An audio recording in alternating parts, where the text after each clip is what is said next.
오늘 본문은 형제들아 라는 말로 시작되고 있습니다. 그 형제들은 히브리서 3장 1절에서 언급하고 있는 형제들을 말하고 있는데요.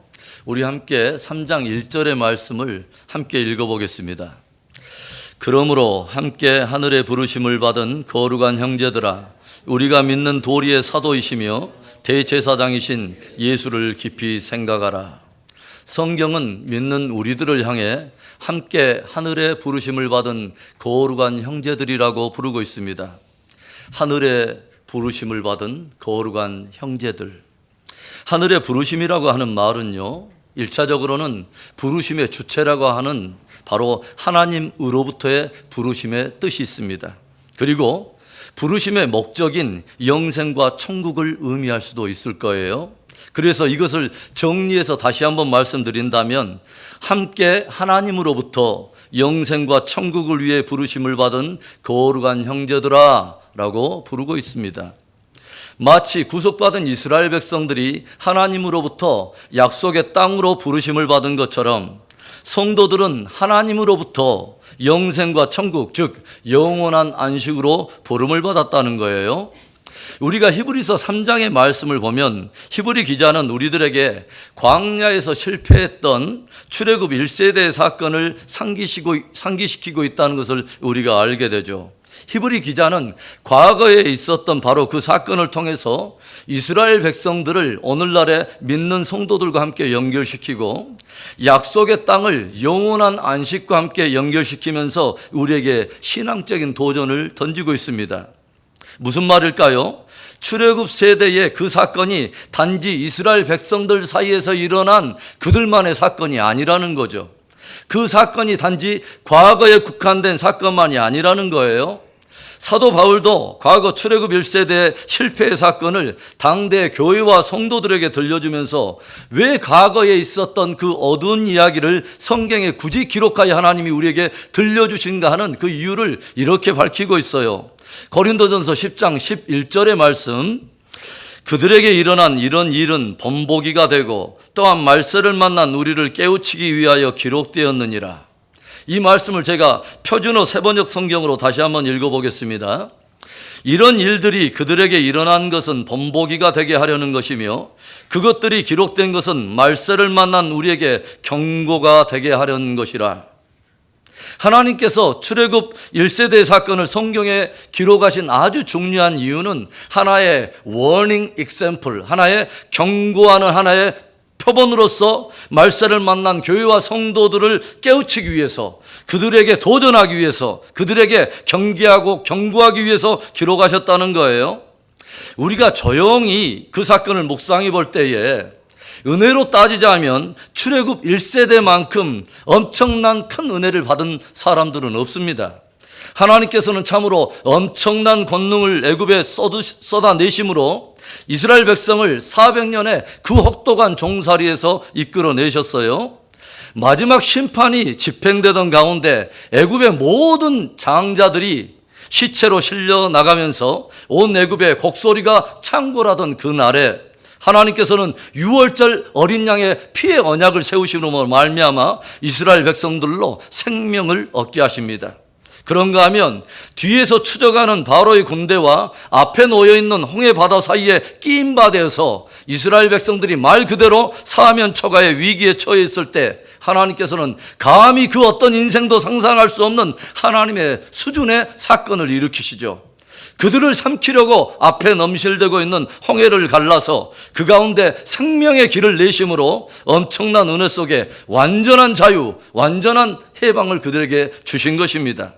그래서 저들은 이제 그 크신 하나님의 은혜의 빛 속에서 형용할 수 없는 기쁨과 감사로 하나님을 예배하며 하나님을 찬미하며 그들에게 약속된 축복의 땅을 향해 믿음의 전진으로 나아갑니다. 그런데 성경이 보여주는 하나의 아이러니한 모습이 무엇입니까?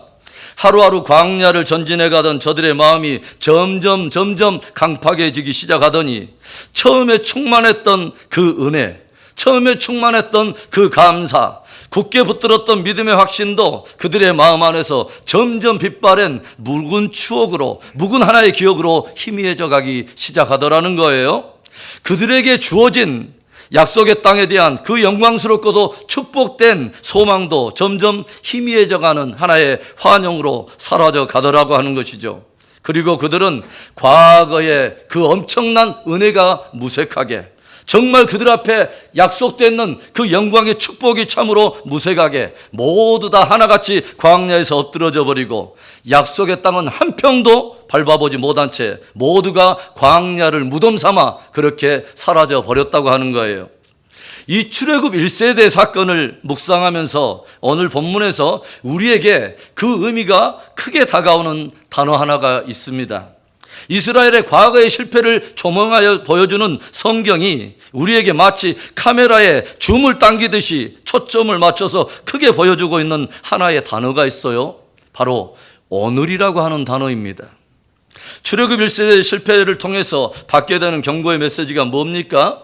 내가 경험했던, 내가 받았던 화려한 과거의 은혜 자랑할 것 아니더라고 하는 거죠. 나에게 약속되어 있는 미래와 꿈, 소망 지나치게 확신할 것 아니더라고 하는 거죠.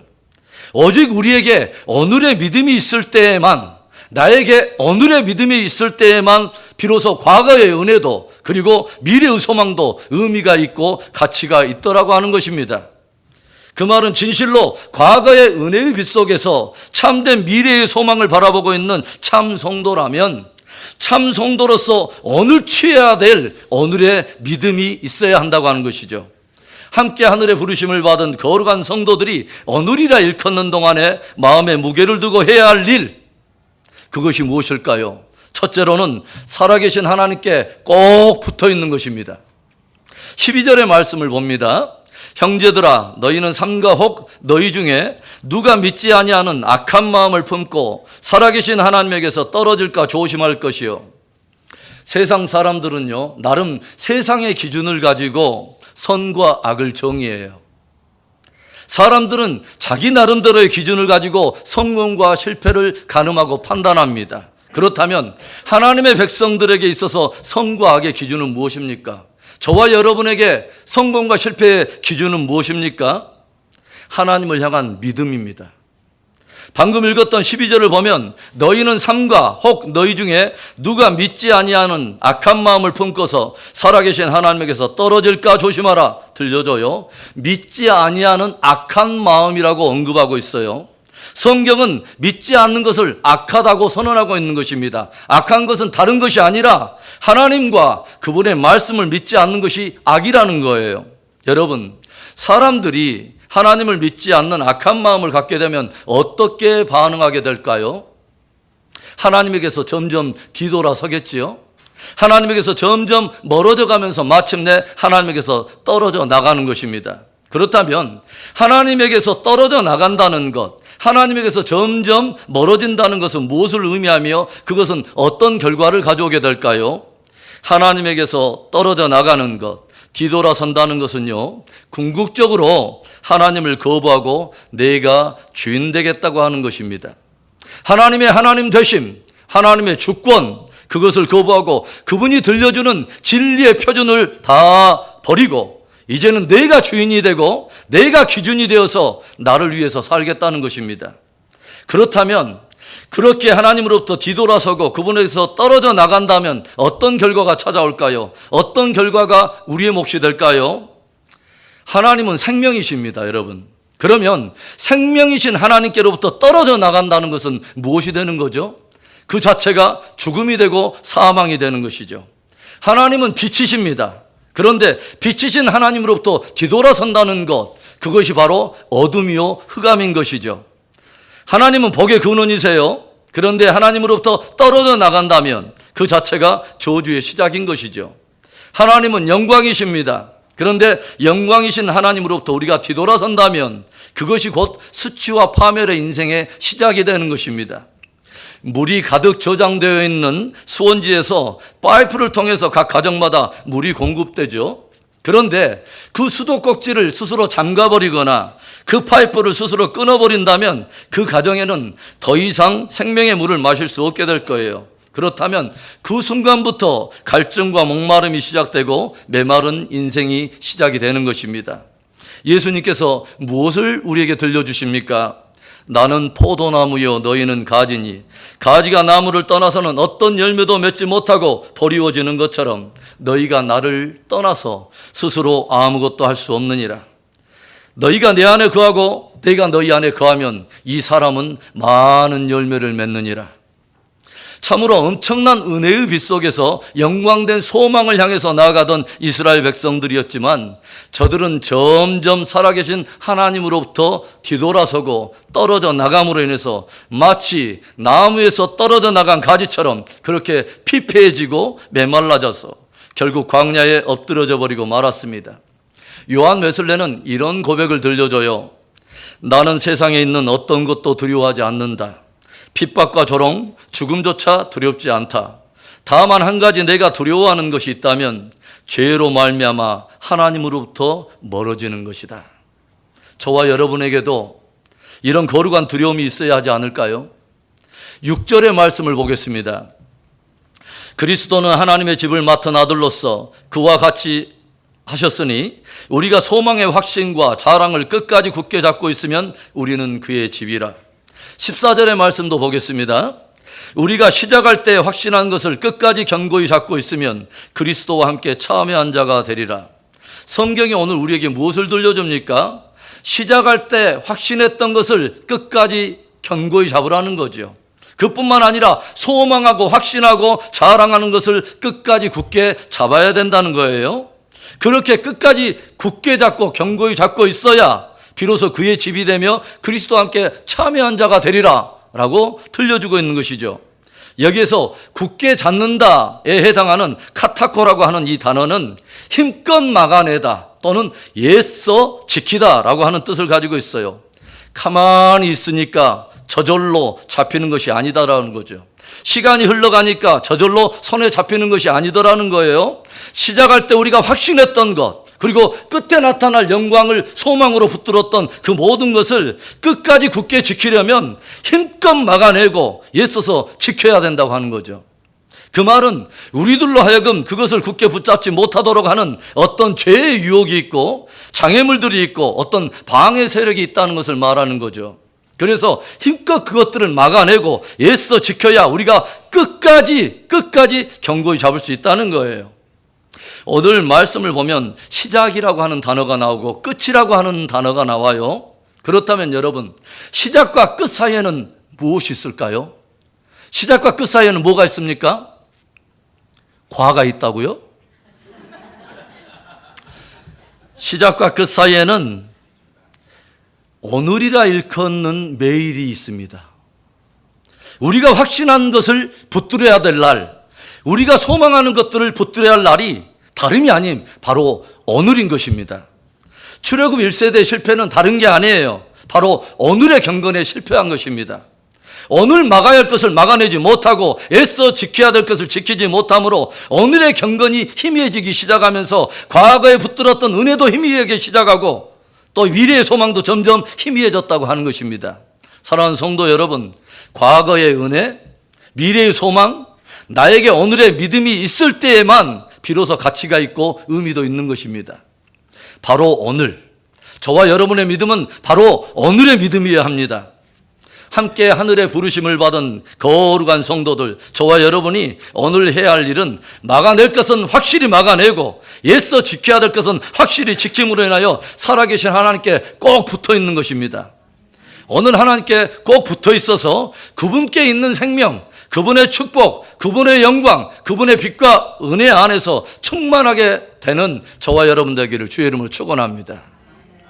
함께 하늘의 부르심을 받은 거룩한 성도들이 오늘이라 일컫는 동안에 해야 될 두 번째, 회개에서 완고함에서 벗어나야 합니다.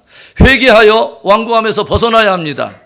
완고하다라고 하는 단어가 나와요. 스클레리 넷대라고 하는 단어인데 이것은 어떤 대상이나 어떤 일을 받아들이지 않고 고집을 부리다 또는 굳어지다 라고 하는 의미를 가지고 있습니다. 한마디로 어떤 대상이나 어떤 일을 받아들이지 않고 거여가고 거부하는 것이 이제는 고질화가 되고 습관화가 되어서 이제는 다시 돌이킬 수 없는 굳어진 상태, 이것을 완고하다라고 표현하는 거죠. 그렇다면 어떨 때 우리의 마음은 완고해질 수 있을까요? 13절의 말씀, 오직 오늘이라 일컫는 동안에 매일 피차 권면하여 너희 중에 누구든지 죄의 유혹으로 완고하게 되지 않도록 하라. 오늘 성경은 죄의 유혹으로 인해서 우리들이 완고하게 될 수 있다고 경고하고 있어요. 출애굽 1세대들의 마음이 점점 완고해진 이유가 무엇이냐? 죄의 유혹에다 자꾸 자기를 내어주었다고 하는 거죠.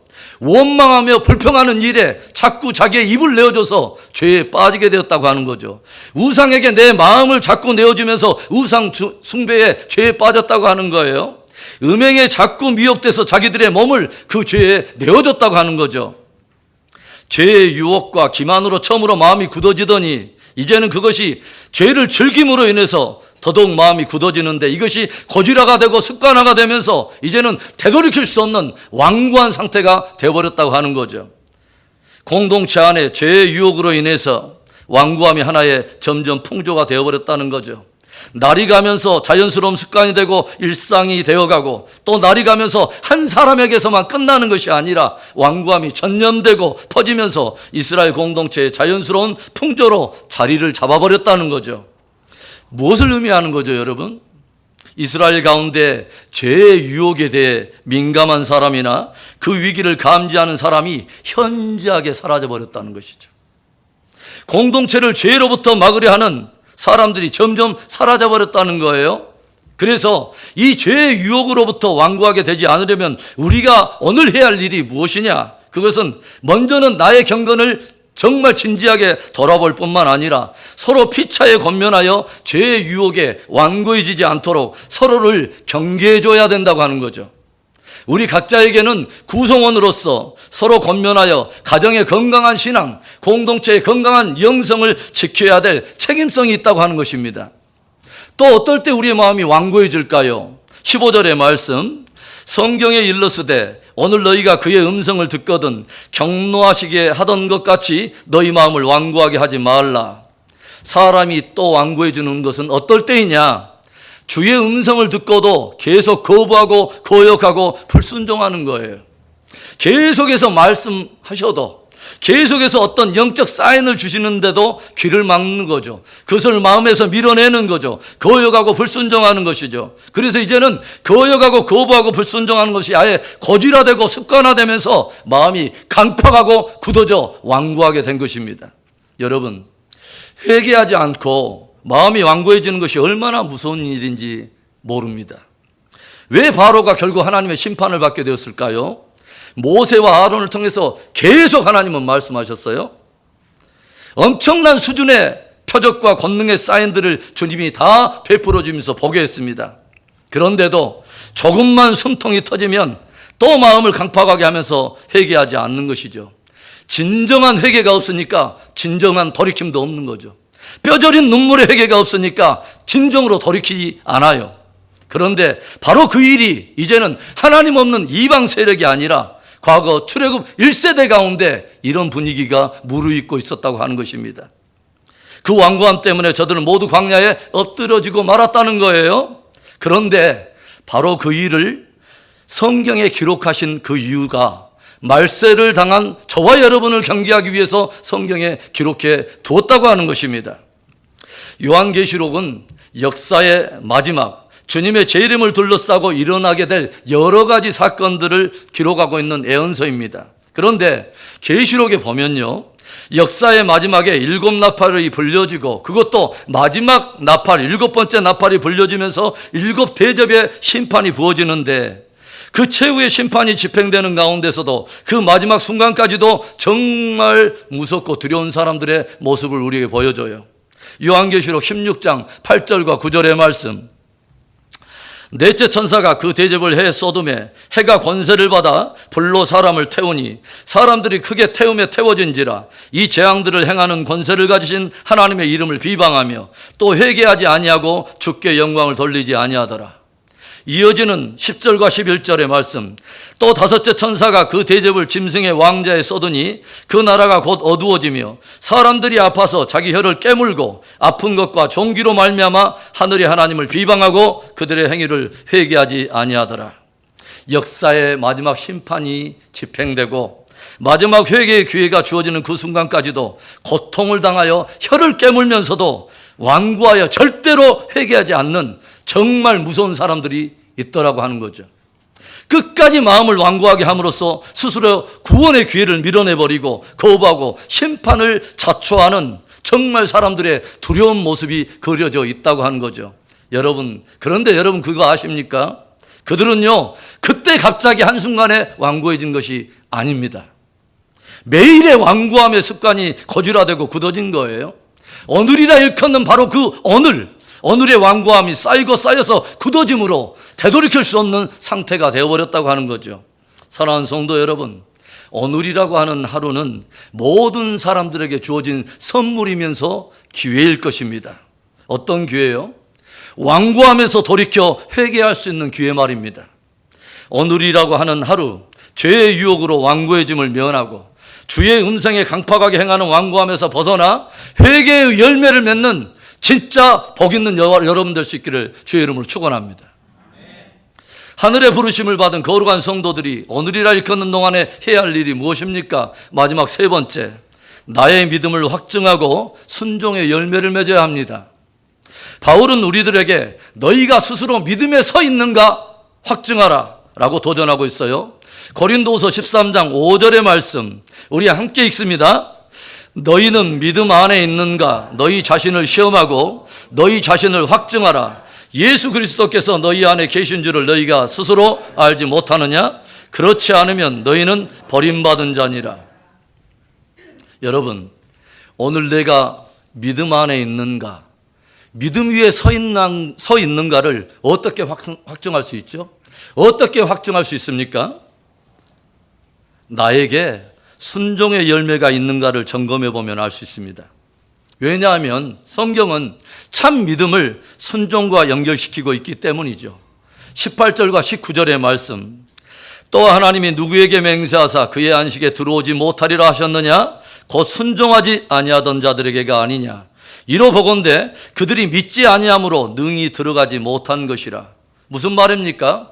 저들이 순종하지 않아서 불순종했기 때문에 안식에 들어가지 못하게 되었다는 거예요. 저들이 순종하지 않은 것은 결국 그들이 믿지 않았기 때문에 순종하지 않은 것이요, 그 불순종으로 인해서 저들은 안식에 들어가지 못했다는 것입니다. 그래서 저들이 불순종해서 안식에 들어가지 못하게 된 것은 저들이 하나님과 하나님의 약속을 믿지 않았기 때문에 불순종하게 되었고, 그 불순종으로 인해서 그 땅에 들어가지 못했다라고 들려주는 거죠. 성경은 믿음과 순종을 하나로 해석하고 있다는 것을 여러분 깊이 기억해야 합니다. 성경 전체가 통으로 우리에게 들려주는 최고의 핵심적인 메시지 중에 하나는 뭐냐? 참된 믿음은 참된 순종이다 라고 하는 것을 우리에게 가르쳐 주는 거예요. 성경은요, 믿음이라고 하는 것을 절대로 그냥 고개를 한번 끄덕이는 정도의 동의의 수준이라든가 관념놀이의 수준으로 포장하려는 것을 허락하지 않습니다. 행함이 없는 믿음, 순종이 없는 믿음은 곧 죽은 것이다. 그런 믿음이 매우 위험한 것이다. 이스라엘 백성들이 안식에 들어가지 못한 결정적인 이유가 바로 그들의 허탄한 그 믿음 때문이었다라고 경고하고 있는 것입니다. 오늘 이 말씀이 진실로 하나님의 말씀일진데, 과거 이스라엘의 실패를 통해서 성경이 오늘 말세를 만난 저와 여러분에게 던지는 경고가 무엇입니까? 순종이 없는 믿음, 공허하고 허탄한 믿음으로 안식에 들어갈 수 있다고 하는 그 생각하는 것만큼 위험한 착각은 없다라는 것입니다. 성경에 그런 황당한 믿음은 없다는 거예요. 제가 왜 이 말씀을 계속 강조해서 여러분에게 반복하여 함께 나누고 있습니까? 놀랍게도, 그리고 또 두렵게도 현대 기독교와 현대 성도들 안에 많은 사람들이 바로 이 허탄한 믿음을 가지고 있는 것이 감지되기 때문에 그렇습니다. 더 놀라운 것은 그 허탄한 믿음의 확신까지 가지고 있어요. 따라서 한번 해봅시다. 순종 없는 믿음은 죽은 것이다. 순종 없는 믿음은 안식에 들어가지 못한다. 제 말 아닙니다. 오늘 성경의 말씀입니다. 야고보는 그 허탄한 믿음에 대해서 그것을 귀신 같은 믿음이라고 일축해버려요. 야고보서 2장 19절과 20절의 말씀, 내가 하나님은 한 분이신 줄을 믿느냐? 잘하는도다. 귀신들도 믿고 떠느니라. 아, 허탄한 사람아, 행함이 없는 믿음이 헛것인 줄을 알고자 하느냐? 야고보가 지금 허탄한 믿음이라, 공허한 믿음이라 질책하고 있는 이 대상은 어떤 사람을 말하는 것입니까? 적어도 하나님을 믿는다고 말하는 사람입니다. 하나님이 한 분이신 것을 믿는다고 말하는 사람이에요. 그런데 야고보가 덧붙이는 말이 참 기가 막혀요. 그런데 귀신들도 믿고 떠느니라. 그러니까 귀신들에게도 믿음이 있다는 거죠. 귀신들도 안다는 거예요. 무엇을 알고 있냐면 하나님이 계신다고 하는 것과 그 하나님이 한 분이라고 하는 것을 귀신들이 알기 때문에 믿고 떤다는 거예요. 예수님께서 어느 날 회당에 들어가 말씀을 전하시는데 하나님을 섬겨온 유대인들조차도 예수님이 누구신가를 모르시는데, 심지어는 예수님을 가까이 섬겼던 제자들도 예수님이 누구인가를 정확히 모르는 그때에 예수님이 누구인가를 알아보는 놀라운 존재들이 있었어요. 누구죠? 귀신들이죠. 귀신 들린 자 안에서 귀신이 소리쳐요. 당신은 지극히 높으신 자의 아들입니다. 놀랍잖아요, 여러분.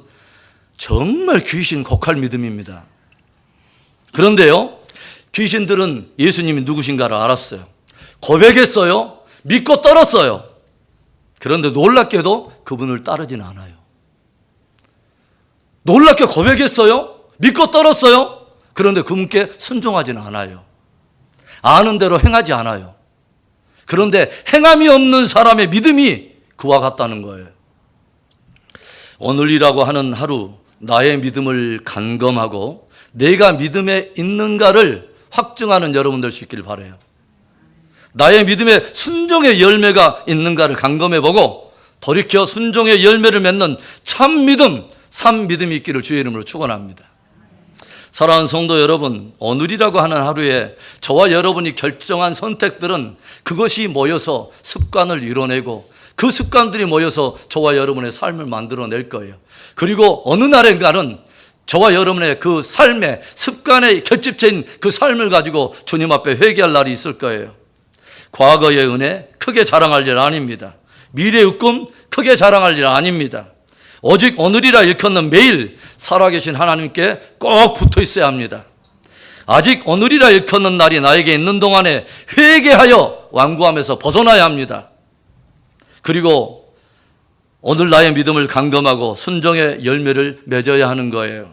저와 여러분에게 바로 그 오늘의 믿음이 있어서 함께 하늘의 부르심을 받은 거룩한 성도로서 마침내 주께서 부르신 영원한 안식에 들어가는 축복이 저와 여러분에게 있기를 주의 이름으로 축원합니다.